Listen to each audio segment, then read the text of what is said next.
bentuk butiknya kan customize. Jadi customize ya udah ketika mereka nggak ambil barangnya, nggak jadi dijahit, barangnya rugi gitu karena udah dijahit segala macam kabur gitu.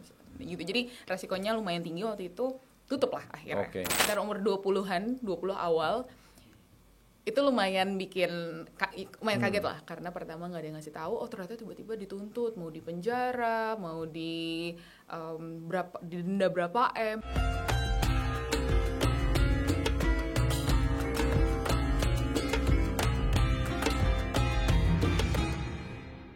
Mutia. Halo Coach. Aduh, thank you banget.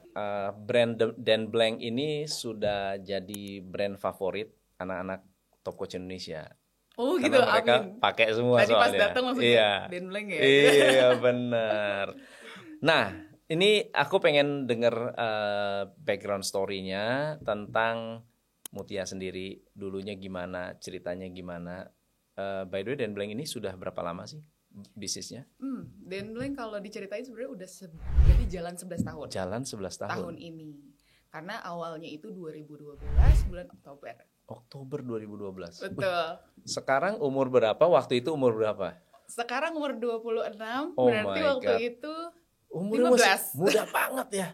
Ya, aku 26 sekarang. Umur 15 sudah itu artinya sudah sebagai bisnis. Sebagai bisnis, tapi perorangan Coach. Oh. Jadi masih perorangan, masih sendiri masih semuanya. Sendiri. Self-career rawat itu kayak sendiri semuanya.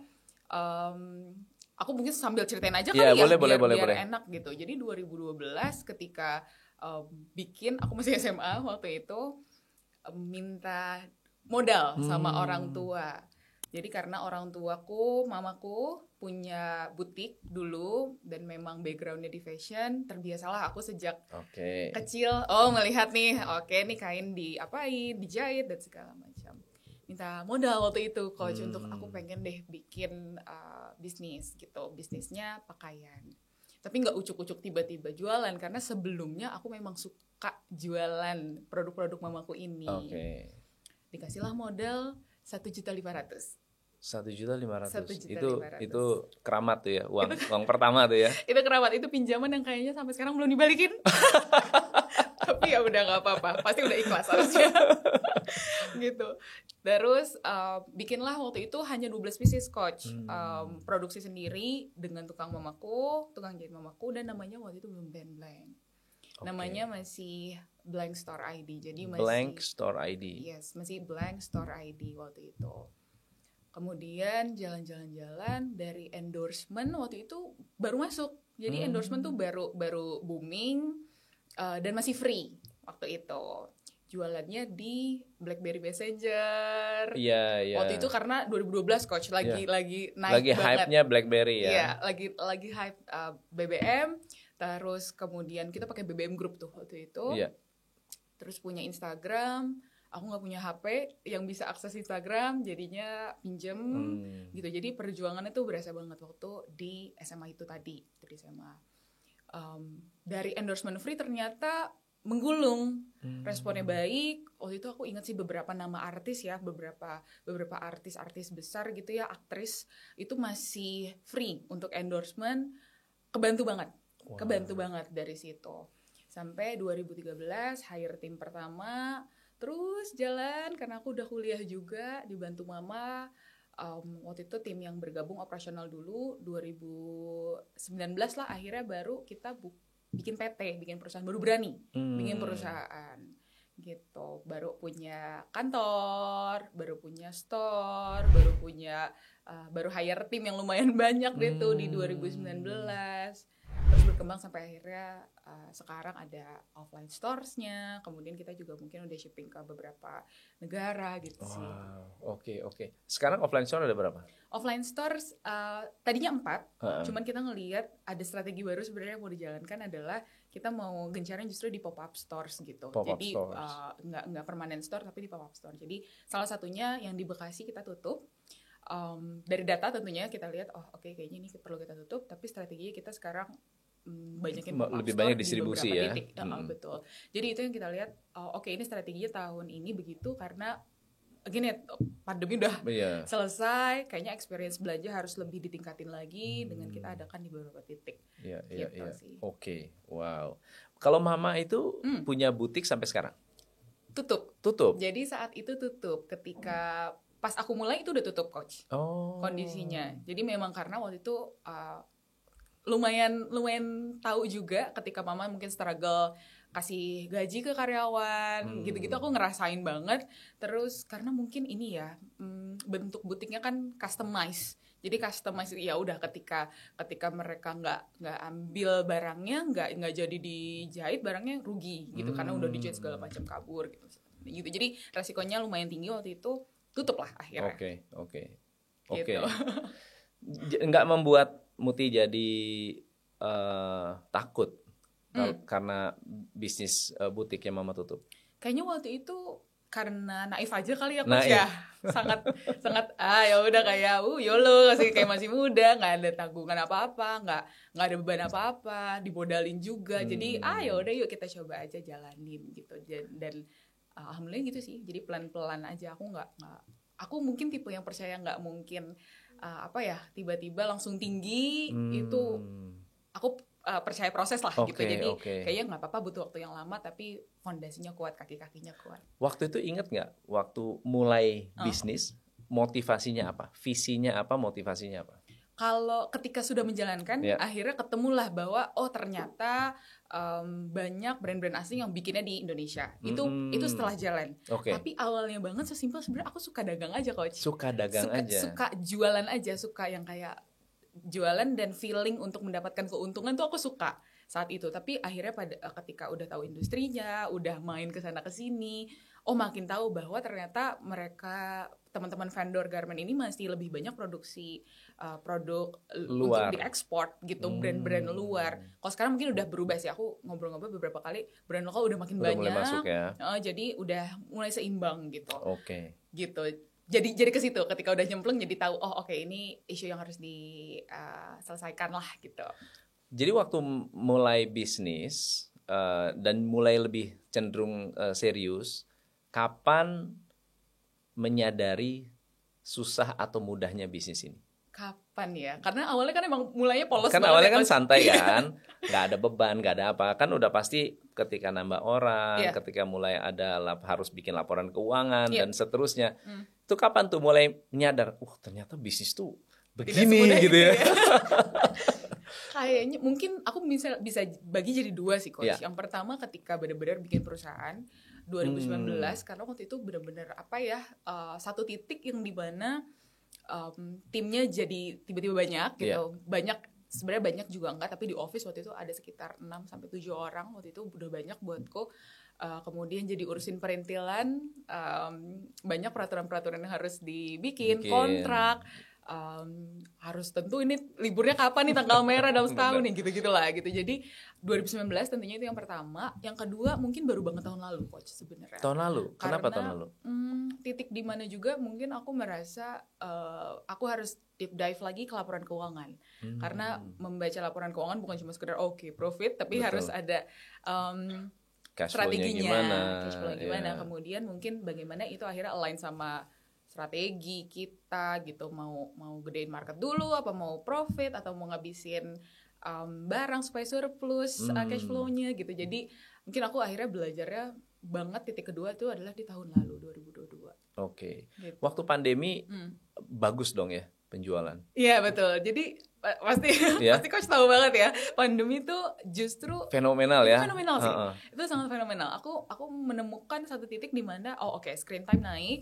Kemudian kita harus lebih gencar digital. Waktu itu aku ingat di Juli 2020 atau Juli Agustus 2020 kita unlock digital marketing. Jadi waktu itu kita gelontorkan budget marketing yang sangat besar.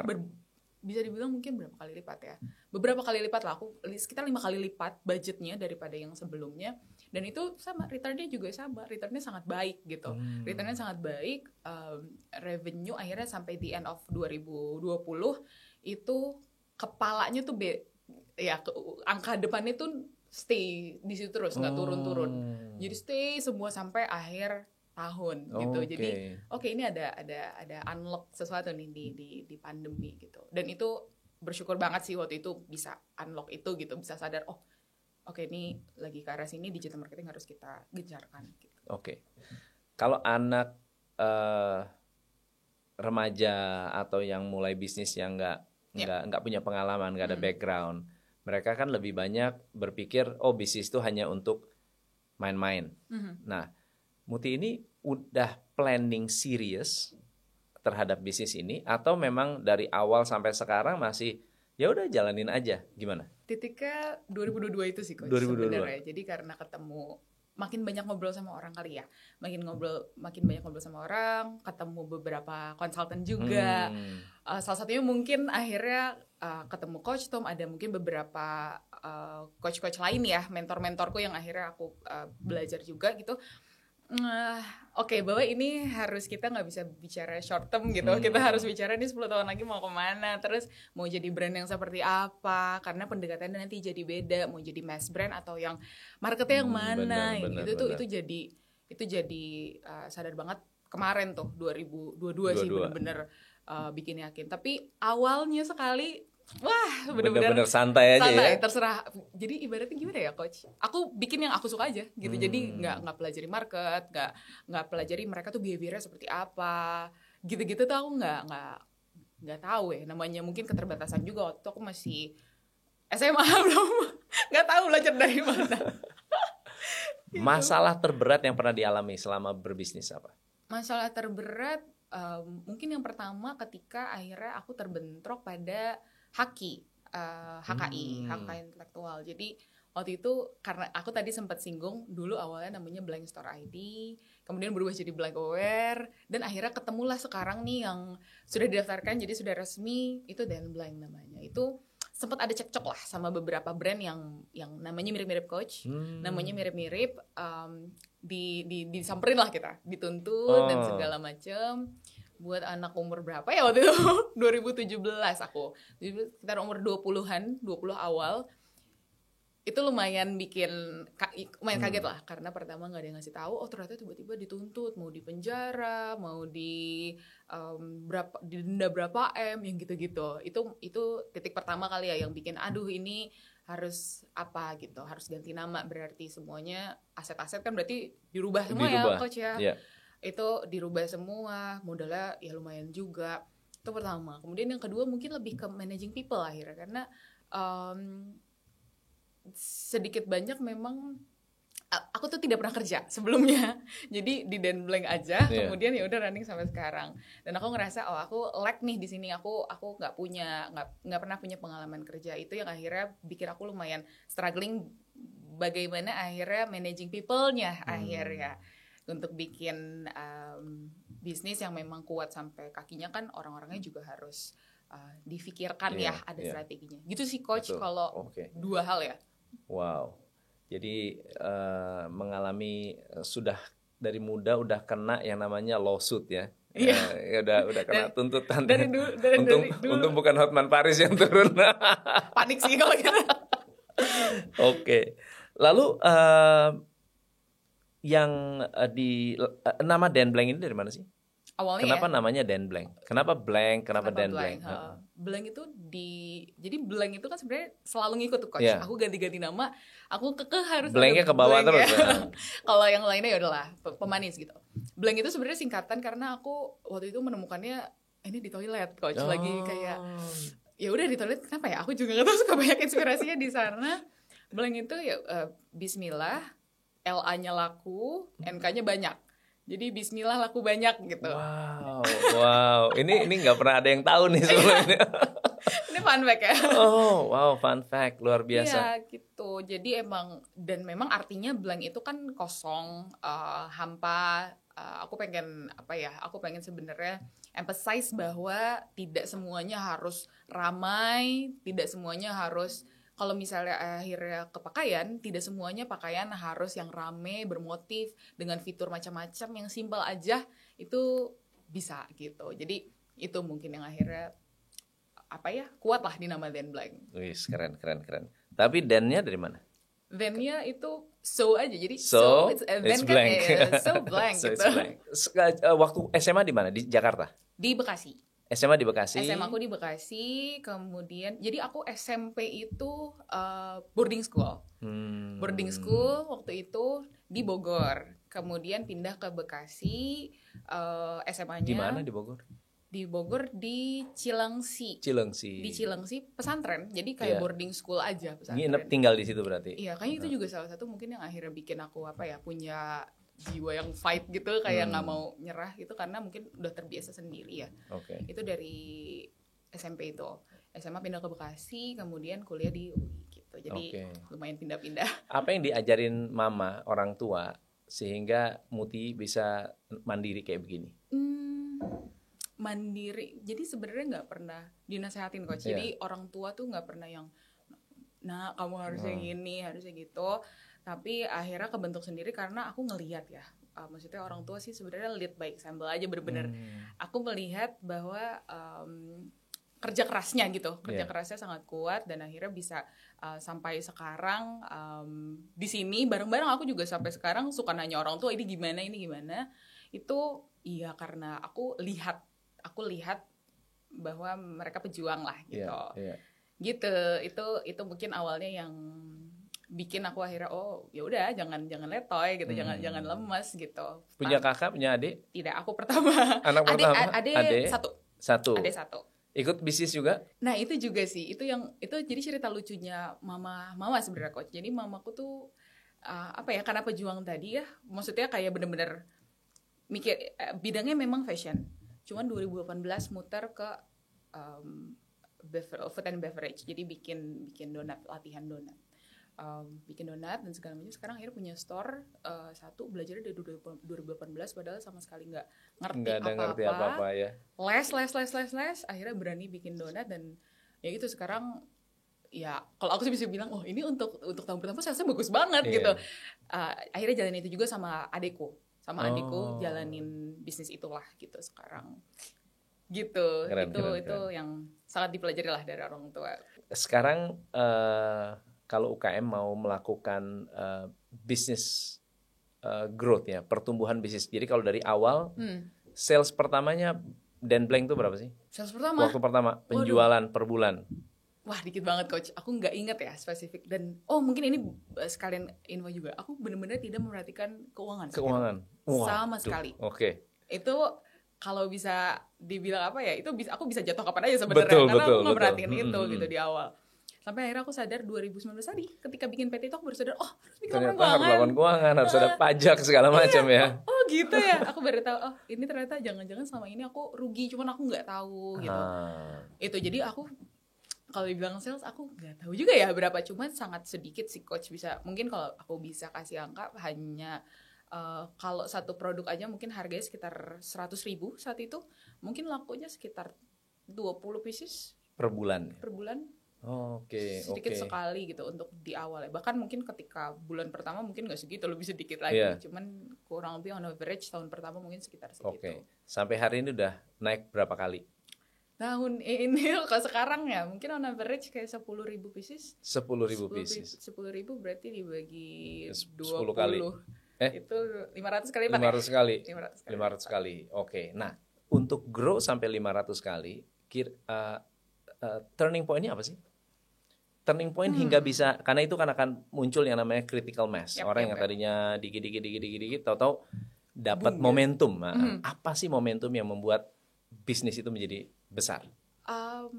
Ini banget sih. Aku mungkin relate banget karena ada titik di mana aku merasa kok aku bisnis gini-gini aja. Waktu itu ketika aku tidak memperhatikan tadi tuh laporan keuangan, aku hanya fokus foto-foto aja, upload gitu. Benar-benar warungan coach bahasanya mungkin ya. Tradisional. Sampai sekarang soalnya Denmark juga warungan kan, kita punya toko warung ya belanja gitu kan. Tapi sangat tradisional waktu itu gitu. Ketika lagi-lagi bikin perusahaan karena memang ada tanggung jawab lebih sih coach sebetulnya. Jadi diperhatiin banget dan itu memang secara revenue pun di situ akhirnya naik gitu. Di situ naiknya mungkin karena aku nggak punya data sebelumnya. Mungkin 2 kali lipat sih sebenarnya, bisa sampai 2 kali lipat dan akhirnya sampai sekarang. Jadi fokus dan serius itu ternyata efek banget ya. Betul, sampai 2019 itu aku masih kuliah sih coach waktu itu. Jadi nggak bisa total aku mikirin usaha bisnis. Tapi ketika udah lulus bisa tuh fokus, dan akhirnya oke, ternyata fokus itu jadi penting banget. Aku punya cerita seru waktu itu ketika awal-awal aku akhirnya merasakan enak nih dagang, bisa dapat profit. Di tahun kedua atau ketiga aku usaha, itu aku sudah bikin akhirnya waktu itu namanya masih blank ya, jadi bikin blank footwear out of nowhere coach. Tiba-tiba karena merasa wah aku bisa nih menjalankan ini, dapat profit, kita bikin blank footwear, bikin blank label versi premium tapi semuanya under blank gitu. Jadi namanya blank. Gak jalan coach dua-duanya. Gak jalan karena ya balik lagi yang tadi coach gue udah bilang, fokus itu memang jadi penting banget. Jadi makanya syukurnya aku sudah merasakan itu dari aku yang masih kecil sekali, jadi ngerasa udah kapok untuk kayak bisa nyoba-nyoba tuh sesuatu yang bukan ekspertis kita gitu ya. Iya, dan belajarnya kan itu bisa bertahun-tahun kalau misalnya mau expert di sana gitu. Dan aku bener banget, siapa nih cuman tiba-tiba ke Bandung nemu ada yang bisa kerjain sepatu, ayo kita jalanin, bikin moldingnya, bikin apa gitu. Tapi ternyata yang nggak bisa digantikan ya fokusnya sih. Kalau sumber daya lainnya bisa. Kalau fashion itu sekarang model bisnisnya gimana sih? Kayak misalnya contohnya, berarti Muti punya ide gambar juga dong? Ya ada timnya, ada tim kamu desain. Bisa gambar? Aku nggak bisa. Nggak bisa gambar. Terus gimana caranya ngajarin orang untuk bisa gambar? Yang bisa gambar banyak, tapi akhirnya kita brainstorm aja bareng. Kayaknya yang kayak gini ya, kayaknya yang kayak gitu. Karena mungkin aku secara teknis aku tidak bisa, cuman aku punya mata yang kayak ini kayaknya gini deh, ini kayaknya gitu. Mereka jago teknis, jago banget gitu. Aku kalah deh, aku nggak bisa gitu. Tapi aku ya paham itulah gitu. Ngarahin ya. Kayak style gini ya, bikin start dari gambar lari ke pertama itu sebenarnya bisa dua coach, antara material dulu atau misalnya gambar dulu. Tapi sebelum itu sebenarnya ini yang juga mungkin lagi digencarin, karena yang tadi aku baru sadar ini kayaknya nggak bisa sekedar dari produksi, tapi justru dari customer insights dulu gitu. Jadi awalnya pasti yang dikumpulkan itu customer insight, mereka butuh apa. Kadang-kadang suka beda sama idealisme brand, pasti. Itu sangat terjadi sih coach, yang dibutuhkan customer yang sangat-sangat basic, tapi idealisme brand pengennya kita maunya yang keren gitu ya. Kita pengennya misalnya yang natural fiber yuk, tapi marketnya sih sukanya yang gak lecek. Nah itu berseberangan, gak bisa. Betul. Dan gak apa-apa, gak usah dipaksakan sekarang dulu, nanti lebih bahaya buat kalau kita sih percaya itu lebih bahaya nanti buat keberlangsungan brand. Jadi udah gak apa-apa, kita pelan-pelan. Jadi awalnya situ, kemudian digambar. Setelah digambar itu biasanya barengan dengan nanti sourcing material. Kita lihat dulu material yang available di pasar, atau kita harus bikin develop baru materialnya gitu. Jadi kayak yang coach pakai sekarang ini Dan Blank.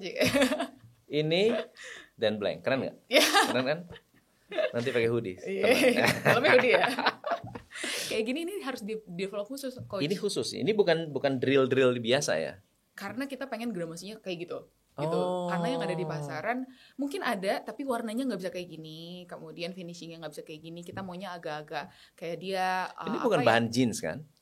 Dia mirip jeans tapi bukan jeans. Iya, mirip jeans tapi kita nggak mau setebal jeans biasanya. Iya, betul. Jadi kita atur tuh osnya berapa, kemudian boleh nggak sih ada seratnya gitu kan? Terus ini drill washingnya dan segala macem gitu. Jadi emang. Dan ini nggak panas.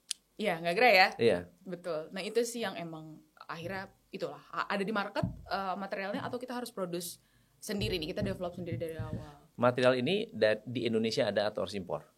Ada di Indonesia. Ada di Indonesia. Iya. Jadi itu juga menarik, nanti kita bahas juga. Itu menarik banget coach. Wah, aku kalau bahas itu berbinar-binar. Kenapa? Karena ternyata potensi buat brand Indonesia tuh luar biasa besar. Luar biasa ya. Dan mungkin beberapa spesifik ya, kalau bahas produk flanel yang kotak-kotak itu, yang di brand luar yang di Indonesia yang sangat heboh itu dari Indonesia. Kita udah ketemu pabriknya gitu. Dan untuk akhirnya bisa, wah ini kita bisa, maksudnya ini udah di depan mata banget, kita bisa akhirnya tinggal perlu kita aja nih sesama brand lokal, orang-orang Indonesia yang oke, kita konsumsi lokal yuk gitu, karena memang ternyata price point pertama bisa lebih rendah tentu. Betul. Yang kedua, produknya kita udah garanti kualitinya pasti sama karena satu pabrik. Kita bisa atur lagi nanti bisa sesuai iklim Indonesia, mau yang lebih tipis, mau yang lebih tebal, mau yang lebih renggang, lebih padat dan segala macam itu kita bisa atur. Dan yang kerjain orang-orang lokal, berarti kan muter ke kita semua. Duitnya masuk sini. Betul. Saya punya banyak klien yang jual produk-produk fashion. Yep. Nah, tetapi mereka selalu komplainnya adalah barang China belum ada yang ngalahin di Indonesia. Harga? Bukan harga, quality. Quality. Yeah. Apakah karena dia belum sourcing, belum nyari, atau itu adalah realita? Itu realita sih, Coach. Realita. Itu realita. Itu kayak bahan bambu Indonesia belum bisa bikin. Iya, betul. Tapi again sih kalau menurut aku sebenarnya mungkin masalah balance juga ya sebenarnya. It's okay juga sebenarnya untuk import, tapi mungkin akhirnya jangan 100% mungkin. Tapi itu yang dipercaya dan blank. Tapi again beda-beda lagi sih sebenarnya. Tapi actually maksudnya gini, kalau kita ngikutin idealisme, oke lah, memang impor lebih bagus. Tapi sebetulnya market Indonesia itu menerima nggak sih produk yang dibuat oleh Indonesia sendiri? Kalau di Indonesia itu aku lihatnya mungkin dari dua ya, Coach. Kalau misalnya dari material, itu harga memang tinggi pasti. Jadi harga tuh tinggi. Kalau dibandingkan dengan tadi, misalnya kita import dari China untuk si materialnya, wah itu bisa setengahnya mungkin harganya. Itu dari material. Nah kalau dari brand, itu kita saingannya sama mungkin brand-brand yang dari luar ya, dari US, dari Jepang gitu. Maksudnya dari, ya mungkin ada beberapa yang Eropa yang high-end gitu. Tapi kita saingannya kalau dari brand ke sana. Tapi poinku sih sebenarnya lebih ke tadi ya, kita selalu coba untuk konsumsi brand lokal itu bijak sekali sih. Betul. Gak apa-apa, gak 100% kok gitu. Gak apa-apa, gak usah anti. Tapi ya agak shift lah gitu ke setuju brand banget. lokal. Karena gini, kalau misalnya kita punya udah taste impor, lalu kemudian masuk ke brand lokal, tidak pernah masuk ke brand lokal nggak pernah belajar. Iya. Betul. Nggak pernah belajar. Nggak tahu ya. Dia nggak ngerti. Oh ini yang kamu maksud. Saya juga bisa. Kadang-kadang begitu. Kita sekali waktu saya tanya, coba masuk ke brand lokal, mungkin nggak bikin? Yang kayak gimana maunya? Ya saya maunya bahannya kayak begini. Kita nggak punya. Coba lihat. Ini kita juga bisa bikin. Banyak yang seperti itu.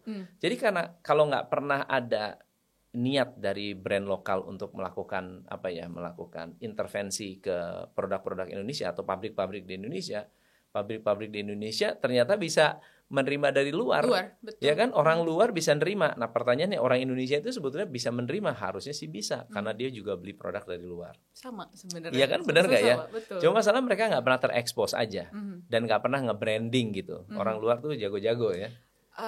Dan aku rasa mungkin kalau demand-nya ada, yang tadi sih Coach bilang, kalau demand-nya ada, pabrik pasti mau kok ngikutin kita nih. Brand tuh pengennya spek apa? Karena kan kita klien, kita pembeli dan kita udah bisa pastikan juga bahwa ini gue berani ngambil banyak karena gue udah pastikan marketnya ada.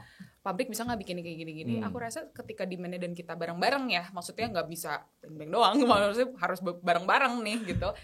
Itu pasti bisa sih, aku yakin. Iya, jadi dorongannya dari secara dari UKM, dari lokal, volumenya besar, mereka juga bisa overhead-nya bisa ketutup, economic of scale-nya bisa tercover gitu. Tapi ada satu hal lagi yang menurut saya brand luar itu sangat bagus.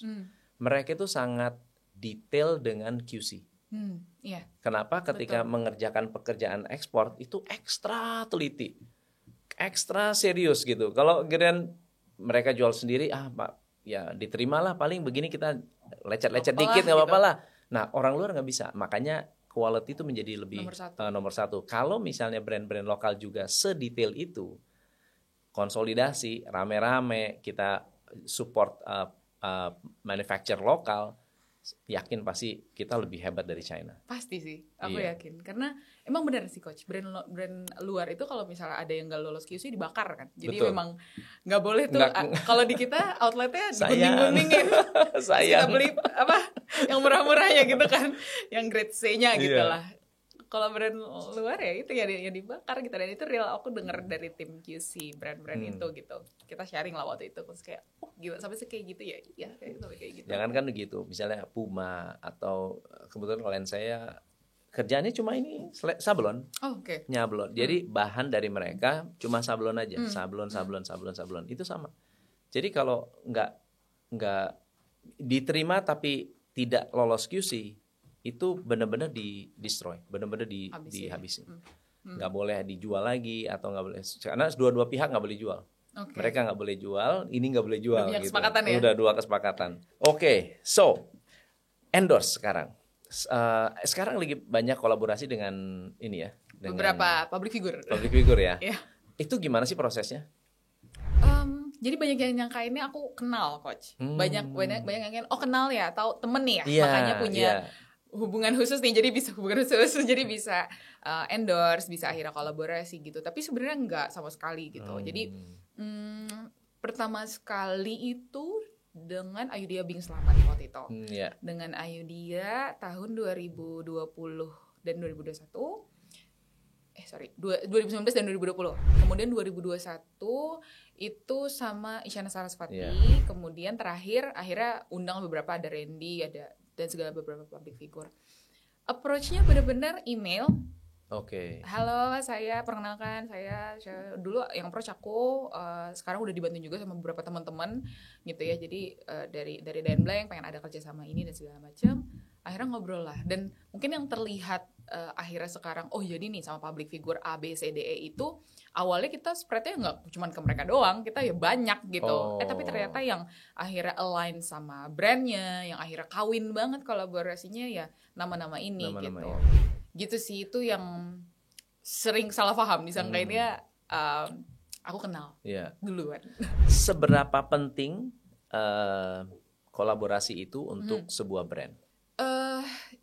Ini juga yang lagi aku sering obrolin sih sebenarnya, karena Dan Blank itu terakhir kolaborasi kemarin waktu 2022 Oktober, anniversary ke-10 dengan beberapa nama. Tapi memang saat itu goalnya adalah branding. Tahun itu waktu itu branding. Jadi jangan komplain kalau di akhir tahun itu profitnya misalnya tidak sebaik yang sebelumnya, misal gitu. Tapi aku rasa sebenarnya bisa dibaginya adalah branding fokus tahun ini, tahun depannya apa kayak tahun ini, itu fokusnya ke sales karena tadi pandemi udah turun, kemudian orang sudah willing untuk belanja offline, akhirnya fokus ke sales. That's why berarti budget yang tadinya buat branding udah nggak ada lagi tuh coach, gitu. Jadi aku rasa sebenarnya branding dan sales itu akhirnya bisa jalan barengan, tapi tetap harus dipos-poskan gitu. Kapan kita fokus ke branding, kapan akhirnya harus fokus ke sales. Kenapa akhirnya waktu itu memutuskan branding? Ya karena memang aku lihat pandemi ini adalah masa orang screen time-nya tinggi. Kita harus infuse banyak ke banyak device-device audience gitu, untuk kita tuai nanti setelahnya gitu. Jadi pentingnya sih sebenarnya sebagai fondasi ya coach. Aku mungkin bahasanya mungkin ketika akhirnya fondasi, dan itu nyambung sama pertanyaan coach di awal. Kapan sih sebenarnya titiknya merasa bahwa Dan Blank ini pertumbuhannya sangat baik gitu. Itu ketika ada sosok yang dilihat tadi, Ayudhya Bing Slamet itu kita kerja sama 2019 dan 2020. Waktu itu akhirnya karena nempel banget coach image-nya Ayudhya dan juga image-nya Dan Blank, sampai brandnya disangkain punya Ayudhya gitu. Jadi saking kawinnya sama kolaborator tuh sampai kayak gitu.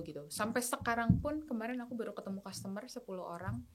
Koleksi apa yang paling membekas buat kalian? Koleksi Ayudhya. Jadi masih ternyata kalau misalnya kolaborasinya sangat endorsement maupun kolaborasi apapun itu dengan public figure, itu diingatnya panjang sekali. Jadi waktu itu dengan Ayudhya kerjasamanya gimana? Apakah bikin nama produk sendiri atau gimana ceritanya? Bikin produk khusus. Jadi bikin produk khusus kita namanya koleksi Ayudhya. Ayudhya for Dan Blank waktu itu bikinnya.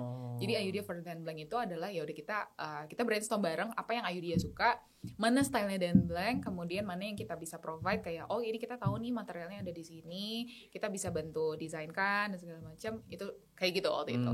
Kemudian dipromosikan, tentunya kita bikin trunk show khusus gitu ya sama Ayudhya, gitu sih, sama kayak Isyana juga akhirnya di 2021. Jadi ada fashion show juga ya? Ada bikin fashion show. Betul, ada fashion show Cuman tahun ini kayaknya nggak bikin fashion show Nggak karena bikin yang fashion tadi show. kita fokusnya ke sales tahun ini. Oke. Jadi sebetulnya UKM harus takut endorse atau lebih baik sales dulu baru endorse? Yang mana Brand nih? dulu baru sales dulu atau baru brand? Kalau pendapatku sih sebenarnya kita kumpulin modal dulu. Jadi Kumpulin sales modal dulu, jualan dulu ya. Iya. Kadang-kadang sebenarnya karena endorsement itu tidak bisa dilakukan kalau organik kita belum kuat. Menurutku sih seperti itu dan menurut pengalamanku seperti itu. Ketika organik social presence, sekarang kan pasti digital ya paling banyak di Denbank juga sumbangan sales digital online-nya paling lebih besar, mendominasi lah daripada yang offline. Ketika organiknya belum kuat, jangan endorse. Karena besarkan dulu organiknya. Besarkan organik dengan apa? Ya berarti kita bisa naikin tadi fotonya kita, kualitinya kita perbaiki. Kemudian nanti dibikinlah mungkin dan mungkin yang lebih fundamental, coach, perbedaan produk kita sama produk orang lain kali ya. USP produk kita harus, uniqueness-nya harus kuat dulu gitu. Itu yang harus akhirnya dikomunikasikan. Rutin sales dulu baru akhirnya certain point kita sanggup nih untuk afford biaya endorsement karena sekarang endorsement berbayar karena kalau dulu mungkin case beda. Kalau aku free jadi kayak ya udah tinggal disebar aja kasih produk. Karena berbayar kumpulin dulu itu endorse dan jangan lupa kalau endorsement itu sebenarnya kan kita pengennya semua bisa diukur ya coach ya. Kalau misalnya kita keluarkan dana sekian, baliknya berapa sih sebenarnya?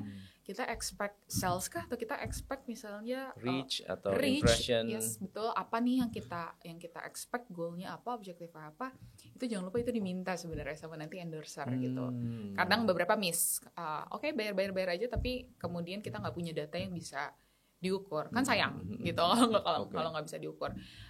Itu baru nanti menggulung deh tuh kita pakai, karena kalau endorse sebenarnya beda-beda lagi ya. Kalau nanti makro beda tujuannya, mungkin lebih ke awareness. Kalau yang micro, yang kecil-kecil, yang nano itu lebih ke sales karena lebih trustworthy suaranya gitu, dan gak pernah mungkin menerima endorsement lain, jadi sangat omongannya sangat-sangat trusted gitu, sangat influencing gitu. Jadi again nanti endorsement sebenarnya dibagi lagi gitu, mau yang mana nih tergantung nanti objektifnya apa. Kemarin itu kasusnya aku ceritanya 2000 ya ini yang sama Isyana, produk sama Isyana. Ada satu produk namanya Sarasvati Dress, jadi itu emang itu star produknya lah, atau hero produknya dari koleksi tersebut gitu. Karena price point ini cenderung lebih tinggi waktu itu, Denbank biasanya kan 100 sampai 200 ribu, waktu itu 500 ribu coach. Jadi marketnya lumayan agak-agak kayak aduh kok tiba-tiba harganya tinggi. Dibikin lah, mereka bikin bener-bener dibocorin nih yang pada mau beli Sarasvati Dress tapi kemahalan, ayo nih ikutin gitu. Mereka ke pasar beli produknya, jahit nih cuman habis sekian loh gitu, nggak nyampe 500 ribu dan segala macam. Dan itu untungnya desain itu sudah dipatenkan. Gitu, karena kita udah tahu ini bakal hero produk, kita akan promosiin ini paling gencar, dan itu original design dari Denbank, kita udah patenkan dari awal sejak awal gitu. Ya udah ketemu lah coach sebenarnya yang banyak yang kayak gitu. Dan aku rasa sebenarnya mungkin salah satu tantangan lokal brand juga akhirnya untuk bisa punya ciri khas kali ya coach ya. Ciri khas itu penting banget ya. Ciri khas penting banget, dan nggak menutup mata sebenarnya kalau gimana ya, maksudnya kita kan memang sulit ya menemukan original style, itu sulit, tapi paling enggak semangatnya ada untuk ke sana. Karena beberapa akhirnya, karena aku melihat gitu ya, beberapa local brand akhirnya ini dupe-nya ini dupe-nya brand ini, dupe-nya brand itu gitu. Gitu sih kayaknya yang perlu kita selesaikan. Uniqueness-nya. Ya, tapi dengan kolaborasi itu sudah membawa uniqueness sendiri, karena udah pasti kan cocok banget dengan si brand itu, orangnya, kolaboratornya ya. Wah. Dan itu yang brand luar nggak bisa kayaknya. Betul. Itu brand lokal doang yang bisa. Benar. Iya. Kalau brand luar udah terlalu sombong ya mereka. Iya.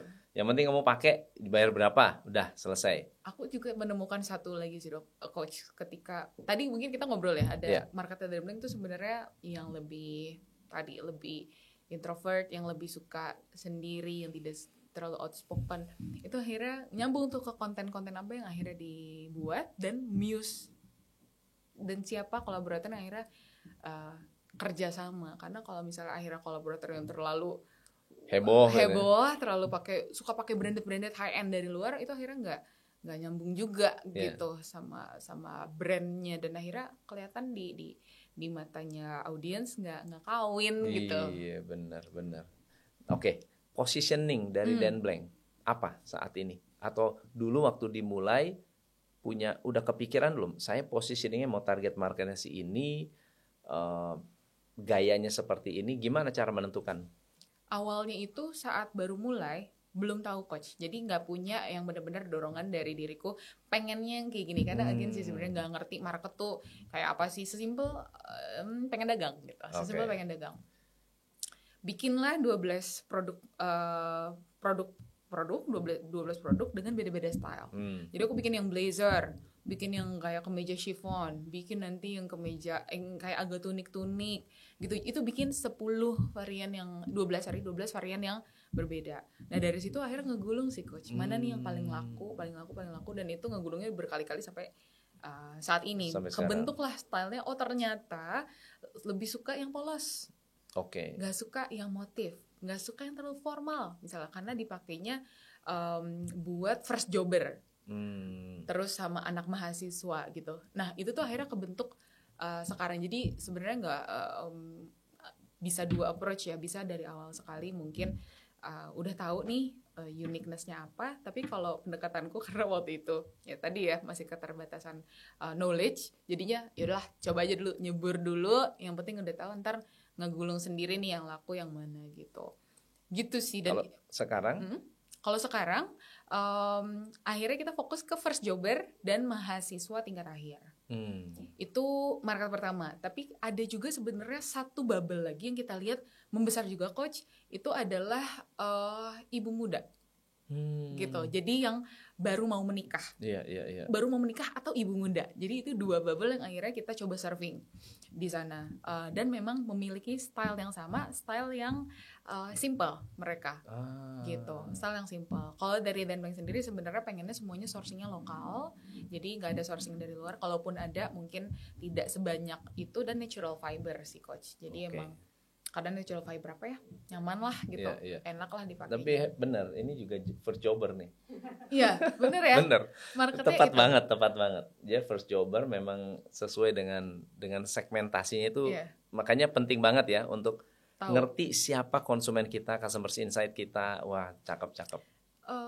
Storeku yang di Depok itu paling ramai coach. Store Depok paling ramai. Betul, karena banyak kampus di sana dan mahasiswanya banyak. Nah, jadi iya. Store Depok itu paling berarti bagus. Nanti masuk Jogja, masuk ke apa Semarang gitu, itu pasti harusnya mantep tuh. Harusnya bagus. Iya, betul. Oke. Oh, keren. Terus ada planning apa di 1 tahun 2 tahun ke depan dengan Dan Blank?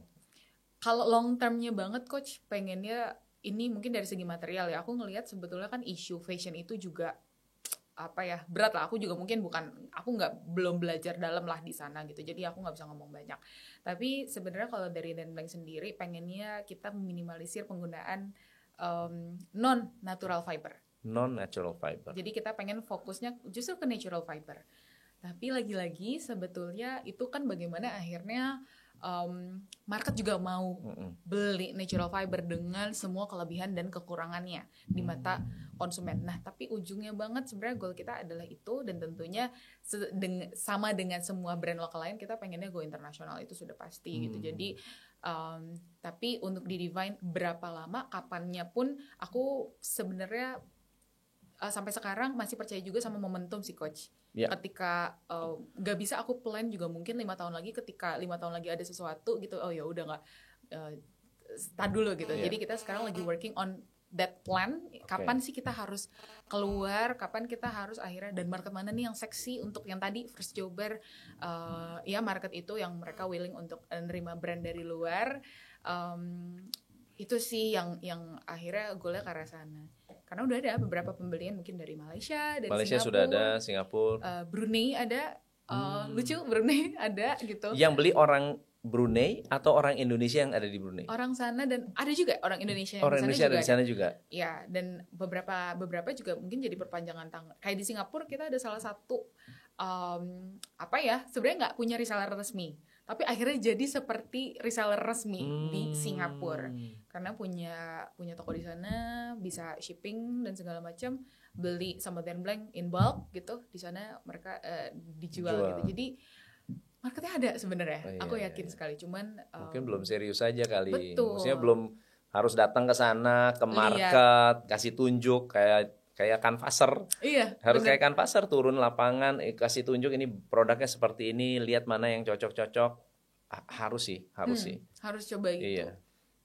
Pertanyaannya nanti balik lagi ke diri sendiri dan ke tim adalah kapan ya mungkin yang kita harus, karena yang tadi kita bahas fokus itu jadi penting. Jangan sampai ntar kita pengen semuanya tapi tidak fokus gitu. Jadi kapannya kita lagi mencoba untuk cari tahu yang tepat tuh kapan ya gitu, untuk akhirnya bisa, karena kita tahu di sana pasti ada marketnya. Ada gitu. Kalau sales Dan Blank saat ini sudah mencapai berapa sales? Sales mungkin dari produk aku dari akhirnya produk? bisa beritahu gitu ya, misalnya dari produk itu paling tinggi mungkin pernah di 15.000 pieces. 15.000 tapi on average 10.000 pieces. 10.000 pieces itu on average ya? On average. Kalau peak-peaknya pernah sampai 15.000 pieces. Bulan puasa ngapain? Biar untuk menangkap peluang. Peluang puasa biasanya naik atau turun? Naik. Pasti naik ya. Aku ngobrol sama beberapa brand gitu ya, ada yang naiknya kemarin nih aku baru ngobrol juga, ternyata brand fashion kalau yang khusus muslim itu bisa tumbuh 7-8 kali lipat revenue. Kalau Dan Blank sekitar 3-4 kali revenue gitu. Jadi memang Ramadan ini momen yang sangat ditunggu-tunggu gitu. Ditunggu-tunggu. Selain kita memang harus bayar THR ya. Iya. Untungnya omsetnya naik gitu kan, jadi THR-nya ke cover. Iya betul. Ini rencana apa plan-nya untuk Ramadan? Di Ramadan? Ramadan tuh approach-nya kalau Dan Blank selalu sama tahun-tahun lalu. Kenapa? Karena kita pengen bikin koleksi Ramadan yang bisa dipakai tidak hanya di Ramadan. Jadi itu selalu konsep yang dibawa.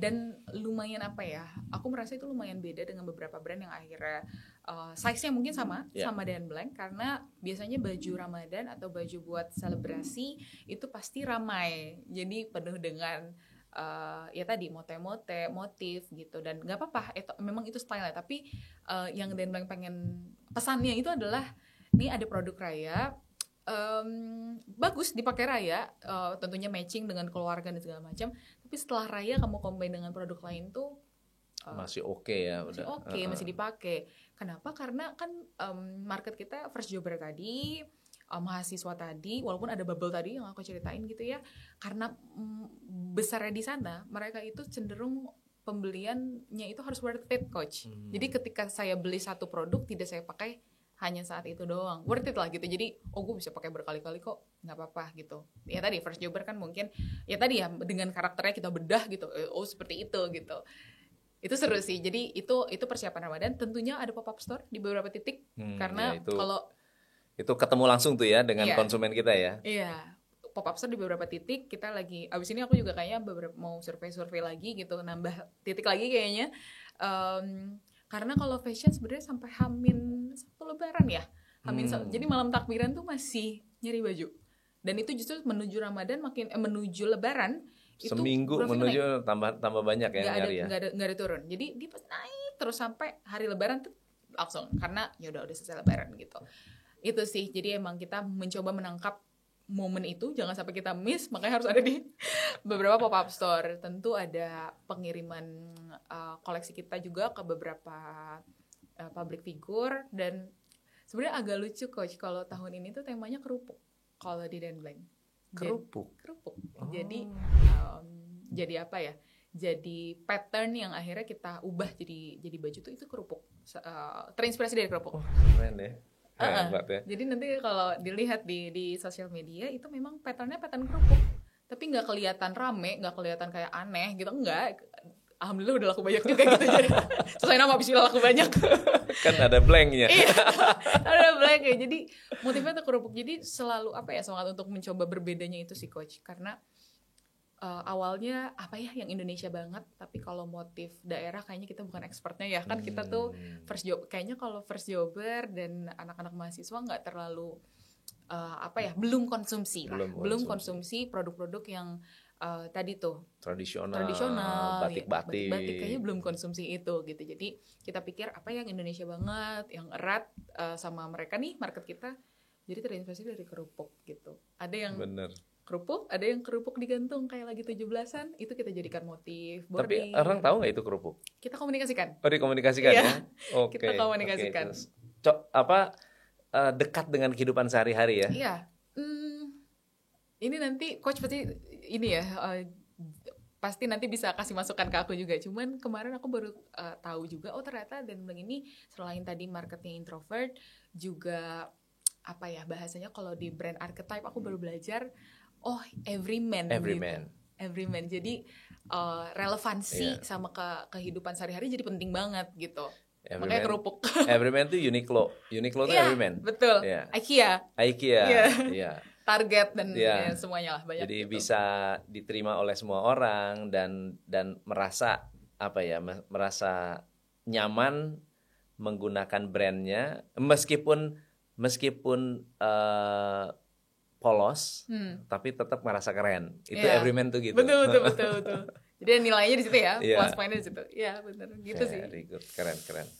So kalau Mutia mulai bisnis ini dari nol lagi, oke, what would you do differently? Apa yang bakal berbeda dilakukan kalau dimulai dari nol? Dimulai dari nol ya. Kalau balik lagi ke usia 15 kemarin, apakah nggak deh, gue langsung mulai apa gitu, atau entar deh nunggu kuliah dulu atau nunggu kerja baru mulai? Apa yang akan berbeda? I wish I know my market better kayaknya. Gitu. Jadi ya sangat karena aku nggak tahu market, akhirnya nggak tahu ke arah mana. Jadi ya itu. Jadi sebenarnya akhirnya untuk harusnya kan bisa tahu dulu nih marketnya siapa, akhirnya nanti turun produknya apa. Itu juga mungkin nanti pasti coach banyak lah ketemu kasus berangkatnya dari produk dulu bukan dari market gitu.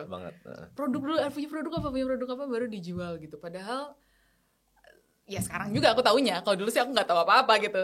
Sekarang ini aku baru tahu, ternyata market dulu gitu. Jadi kenapa mungkin dulunya akhirnya aku merasa aku harusnya tahu marketku dulu sih. Oke. Yang kedua apa? Kalau ada tiga hal. Ada 3 hal. Satu, market. Yang kedua. Yang kedua, aku harap aku bisa membaca laporan keuangan lebih dulu. Atau bikin lah at least. Nggak usah paham dulu, tapi bikin dan akhirnya tahu ini kita sebenarnya profit atau enggak dan segala macam itu harusnya dari dulu. Crucial ya, itu very crucial. Itu crucial banget gitu. Itu yang kedua. Aku baru mulai beberapa tahun terakhir gitu. Waktu ada PT itu, kalau sebelumnya udah mungkin bisa lebih ajak jalannya. Iya, betul. Nggak ngawang, nggak punya gitu. Ada arah. Gitu. Yang ketiga partner sih sebenarnya. Partner yang tepat. Aku sekarang running sendiri, coach gitu. Memang akhirnya dibantu sama tim yang sangat hebat, banyak sekali gitu ya. Tapi dari awal karena sendiri jadinya jalannya tidak bisa secepat itu gitu di awal. Karyawan udah berapa sekarang?